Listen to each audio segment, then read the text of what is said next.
તો ચોમાસા પહેલા જ નદીઓમાં પાણીની આવક શરૂ થઈ છે। ગુજરાતની નદીમાં ચોમાસા પહેલા આવક શરૂ થઈ છે।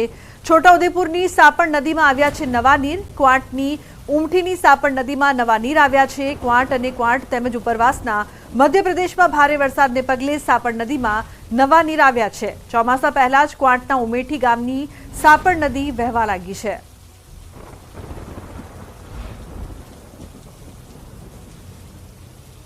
તો રાજ્યમાં પાણીની સમસ્યાને લઈને રાહતના સમાચાર સામે આવી રહ્યા છે। ગુજરાતની જીવાદોરી સમાન નર્મદા ડેમમાં વગર વરસાદે નવા નીર આવ્યા છે।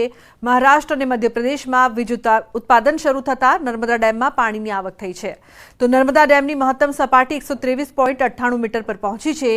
ડેમની મહત્તમ સપાટીએ જે દરવાજા બેસાડવામાં આવ્યા છે તે 121.92 મીટર છે, જ્યારે ડેમની મહત્તમ સપાટી 138.68 મીટર છે।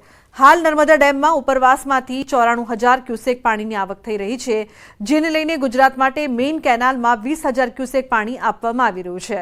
ત્યારે ચોમાસામાં નર્મદા ડેમ તેની મહત્તમ સપાટી પર ઝડપથી પહોંચશે તેવા એંધાણ વર્તાઈ રહ્યા છે। જીવાદોરી સરદાર સરોવર નર્મદા ડેમ ખરેખર આજે ગુજરાત માટે એક સારા સમાચાર લઈને આવ્યું છે, કારણ કે જે ઉપરવાસમાં મધ્યપ્રદેશ અને મહારાષ્ટ્રમાં જે પાવર હાઉસ શરૂ થતાં 94,000 ક્યુસેક જેટલું પાણી આ જે નર્મદા ડેમમાં નવા નીર આવી રહ્યા છે, જેને લઈ નર્મદા ડેમની સપાટી ઉત્તરોત્તર વધી રહી છે। ખાસ વાત કરીએ તો હાલ જે ઉનાળા જે ચાલી રહ્યો છે અને ઉનાળા પૂર્ણ થવા આવ્યો છે અને ચોમાસું બેસશે, પરંતુ હાલ ઉનાળાના 41 થી 45 જેવા ડિગ્રી તાપમાનમાં પણ સરદાર સરોવર નર્મદા ડેમમાં પાણીની આવક થતાં નર્મદા ડેમની જે મહત્તમ સપાટી જે છે 121.92 મીટર તે વટાઈ ચૂકી છે। અને હાલ તમે જે ન્યૂઝ 18 ગુજરાતી પર જોઈ શકો છો એક્સક્લુઝિવ દ્રશ્યો કે જે એના દરવાજા છે એ દરવાજા લગોલગ પાણી આવી ચૂકી છે, કારણ કે 123.98 મીટરે નર્મદા ડેમ પહોંચ્યો છે અને ઉપરવાસમાંથી 94,000 ક્યુસેક પાણીની આવક થઈ રહી છે। એટલે કહી શકાય કે જે આવનારા દિવસોમાં જે મહત્તમ જે ડેમની સપાટી છે 138.68 મીટર જે સર કરશે। હાલ જે વહેલી તકે જે વરસાદ પડે અને જો વધારે વરસાદ પડે તો જે ટૂંક સમયમાં જ આ જે નર્મદા ડેમ જેની મહત્તમ સપાટી વટાવે તેમ લાગી રહ્યું છે। હાલ તો જે નર્મદા ડેમની સપાટી ઉત્તર વધારો થઈ રહ્યો છે, જે ગુજરાત માટે એક સારા સમાચાર કહી શકાય। દીપક પટેલ, ન્યૂઝ 18 ગુજરાતી, નર્મદા। તો અમદાવાદમાં વરસાદ પહેલા ચોમાસા જેવો માહોલ જોવા મળી રહ્યો છે। નિકોલના ગોપાલ ચોક વિસ્તારમાં ભરાયા છે પાણી। ગટર લાઇન તૂટી ગટરના પાણી રોડ પર ફરી વળ્યા। રોડ પર પાણી ફરી વળ્યા છે। વાહન ચાલકો પરેશાન થઈ રહ્યા છે। સ્થાનિકોની એએમસીને ફરિયાદ છતાં નિરાકરણ નથી આવી રહ્યું।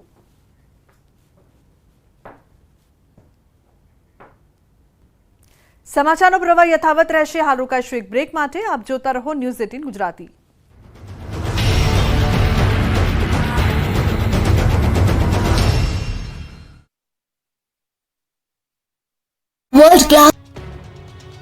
પ્રી મોન્સૂનની કામગીરીના ભાગરૂપે રાજકોટ મહાનગરપાલિકા એક્શનમાં આવ્યું છે। દૂધસાગર રોડ પર આવેલા 3 દાયકા જૂના ગુજરાત હાઉસિંગ બોર્ડના ક્વાર્ટરના રહીશોને ક્વાર્ટર્સ ખાલી કરવા માટે અંતિમ નોટિસ પાઠવવામાં આવી છે।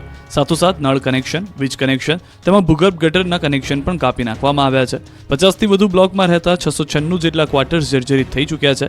જોકે ક્વાર્ટર્સ ધારકોને 2016થી નોટિસ ઉપર નોટિસ પાઠવવામાં આવતી હોવા છતાં કોઈ પણ જાતના હકારાત્મક અભિગમ દાખવવામાં ન આવતા આખરે કડક વલણ દાખવવામાં આવ્યું છે।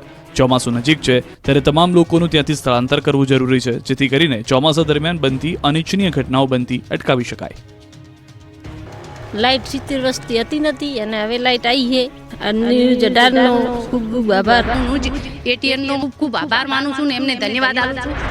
ગુજરાતના ગામડે ગામડે 24 કલાક વીજળી મળી રહી છે, પરંતુ અત્યાર સુધી પાટણના રાધનપુર તાલુકાના ડામરકા ગામે વીજળી પહોંચી ન હતી। ડામરકા ગામમાં આઝાદીના એટલા વર્ષો પછી પણ અંધારપટ છવાયેલો હતો। આધુનિક જીવનમાં ગામ લોકોને લાઇટ એટલે શું તેની પણ ખબર ન હતી। જોકે ન્યૂઝ 18ના અહેવાલ બાદ ગામમાં અજવાળું પથરાયું। ડામરકા ગામમાં તંત્રને તાત્કાલિક વીજ પુરવઠો પૂરો પાડવા માટે વીજ મીટર લગાવવાની ફરજ પડી। આજે ગામમાં ઘરે ઘરે મીટર લગાવવાથી લાઇટ આવી જતા ગામમાં અજવાળું પથરાયું છે અને ગામ લોકોના ચહેરા પર સ્મિત જોવા મળી રહ્યું છે। પહેલા ડામરકા ગામમાં લાઇટ ન હોવાથી વિસ્તારના લોકોને અનેક તકલીફો ભોગવવી પડતી અને અંધારામાં જીવન નિર્વાહ કરવાનો વારો આવતો। ગામ લોકોએ વીજળી માટે અનેક રજૂઆતો કરી હતી, પરંતુ કોઈ નિકાલ નહોતો આવ્યો। ત્યારે ડામરકા ગામના લોકોનો અવાજ બનીને ન્યૂઝ 18 ગુજરાતીએ સમગ્ર અહેવાલ રજૂ કરતા વીજ જોડાણની કામગીરી માત્ર 3 દિવસમાં જ પૂર્ણ થઈ હતી, જેથી હાલ ડામરકા ગામમાં અજવાળું પાથરતા ગામ લોકો આનંદમય જોવા મળી રહ્યા છે।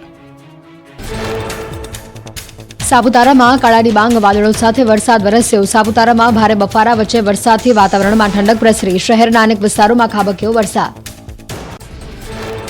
વલસાડ જિલ્લાના છેવાડાના વિસ્તારોમાં વરસાદ. કપરાડા સહિત અનેક વિસ્તારોમાં વરસ્યો વરસાદ. અસહ્ય ઉકળાટ અને ગરમી વચ્ચે વરસાદથી ઠંડક. વરસાદના કારણે કેરીના પાકને નુકસાનની ભીતિથી ખેડૂતોમાં ચિંતા. હિમાચલ પ્રદેશના કુલ્લુમાં જામ્યો વરસાદી માહોલ. ભારે પવન સાથે પડ્યો ધોધમાર વરસાદ. નલહજ વિસ્તારમાં ખેતી પાકને ભારે નુકસાન પહોંચતા ખેડૂતોમાં ચિંતાનો માહોલ. આંધ્રપ્રદેશના તિરુપતિમાં ગાજવીજ સાથે ખાબક્યો વરસાદ. તિરુપતિ બાલાજી મંદિરમાં ઘૂંટણસમાં પાણી ભરાયા. ટીડીપી ધારાસભ્ય ભાનુપ્રકાશે ભગવાન બાલાજીના કર્યા દર્શન. રાજસ્થાનના જયપુર શહેરમાં વાતાવરણમાં પલટો. મોટાભાગના વિસ્તારમાં દેખાયું ધૂળિયું વાતાવરણ. ભારે પવનથી વાતાવરણમાં પ્રસરી ઠંડક. ગરમીથી આંશિક રાહત મળી. તમિલનાડુમાં દેવરી અંબકમ ગામમાં ખેતરમાં ગયેલા એક વ્યક્તિ પર પડી વીજળી. સારવાર માટે ખસેડાતા તબીબોએ જાહેર કર્યો મૃત. વરિયાંબકમ વિસ્તારમાં રાત્રે ગાજવીજ સાથે વરસ્યો હતો વરસાદ. પ્રી મોન્સૂન એક્ટિવિટીના કારણે રાજ્યમાં 7 દિવસ વરસાદની આગાહી. 15 જૂન આસપાસ ગુજરાતમાં વિધિવત ચોમાસાનો પ્રારંભ. કેટલાક વિસ્તારોમાં થંડરસ્ટોર્મની પણ આગાહી. 8 જૂને છોટાઉદેપુર, નર્મદા, ડાંગ, નવસારીમાં વરસાદની આગાહી. વલસાડ, તાપી, દમણમાં થઈ શકે છે વરસાદ. 9 જૂને ગુજરાતના તમામ વિસ્તારોમાં વરસાદની આગાહી. 10 જૂનથી વરસાદની ગતિ તેજ હશે. પંચમહાલ, દાહોદ, મહીસાગરમાં થઈ શકે છે ધોધમાર વરસાદ. વડોદરા, છોટાઉદેપુર, નર્મદામાં પણ વરસાદની આગાહી. ભરૂચ, સુરત, ડાંગ, નવસારી, વલસાડ.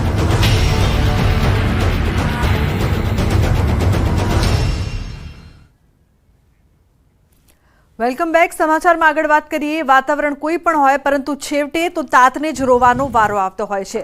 આ વખતે ભર ઉનાળામાં પણ વાતાવરણ પલટો અને છેવટે અંગ દઝાડનાર ગરમીએ ખેડૂતોના પાકને પારાવાર નુકસાન પહોંચાડ્યું છે. ત્યારે સાબરકાંઠામાં પણ આકરી ગરમીના કારણે ખેડૂતોનો પાક બળી ગયો છે, જેને લઈને શાકભાજીના ભાવ આસમાને પહોંચ્યા છે. એક તરફ પાકમાં ઓછું ઉત્પાદન અને બીજી તરફ મોંઘા ભાવના બિયારણ, ખાતર, મજૂરી અને બજાર સુધી પાક લઈ જવાના ભાડામાં કોઈ જાતનો ઘટાડો ન થયો હોવાથી ખેડૂતોની પરિસ્થિતિ ખરાબ થઈ ગઈ છે. જો કે હજુ પણ ગરમી વધે અને વરસાદ મોડો પડે તો શાકભાજીના ભાવમાં આનાથી પણ વધારો આવી શકે તેમ છે.